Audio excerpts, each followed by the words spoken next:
Quintin, as a guy who grew up in this area, what did the Penn State game mean to you when you were younger? You know, did you watch the game? Was it a thing you made a point of watching? Yeah, I remember being little and my older brothers telling me you can't like Pitt and Penn State. You gotta choose one. That's kind of what college football is all about. These fun rivalry games. And you choose Pitt. Did your brothers also choose Pitt? Yeah, we're a Pitt family. You know a lot of guys from high school or growing up or whatever who went to Penn State, and there's sort of that. I don't know if they talk to you this time of year or this week or anything like that, but is there a lot of that going on? Yeah, one of my best friends went to Penn State in my grades, and there's a little bit. Didn't talk too much when he was in school, but he's out of school now. We're still good friends, and he'll be at the game, and just gotta pick a side. So.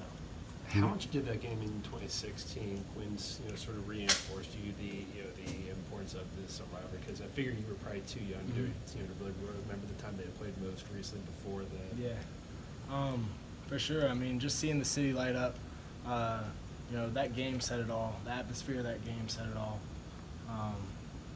And, just the electricity that came with that whole week. That's and this week too.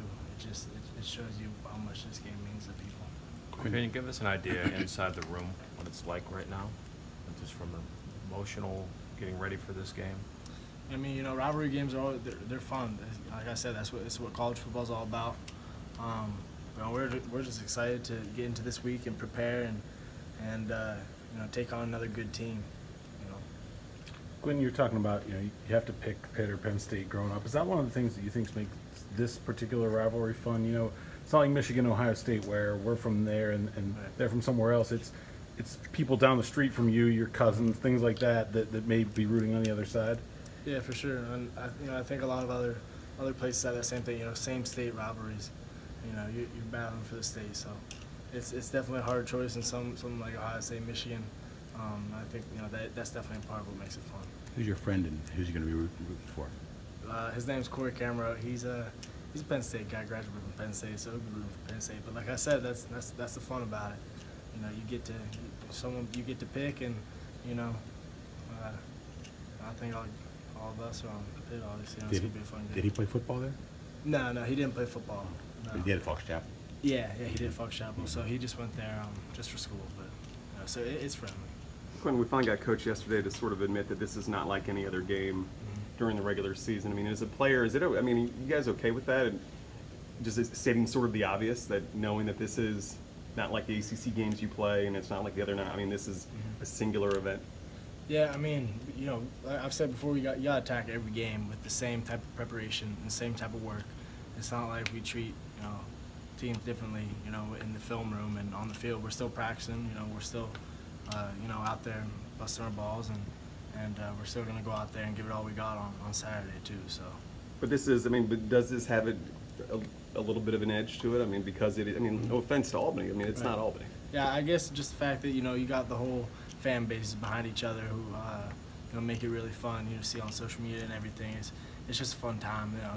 There's just so much built up for this game in this city and this whole state. So that's really what separates it. When you're, go ahead, Jerry. I'm sorry. Did Penn State recruit you?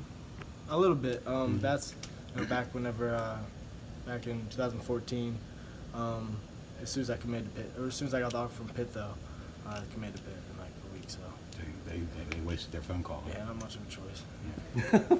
Guys, we had another minute here with Q before we get to Connor. Anything else? Your defense has faced Trace McSorley a couple of times. What have you learned, and how do you try to defend him? He's a real athletic dude. He can do all. He throws the ball, runs the ball.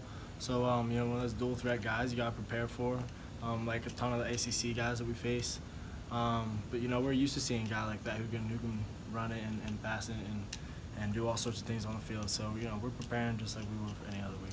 There's a lot of last question, and Alan, I'm going to give it to you. There's a lot of former players are going to be around. Lewis was saying at the kickoff is that, hey, your senior year against Penn State, that's going to be a game that you're going to remember. Is that something that's kind of gone through your head this week? Is like, this is the last chance I get to do one of this. Yeah, I mean, even it's the third time we're playing them. We won one, they won one, and this will be our senior class last time to make our mark. So I mean, it's definitely if we don't leave the mark we want to leave, then we're gonna have to deal with that. Q, thank you for your time. Thanks.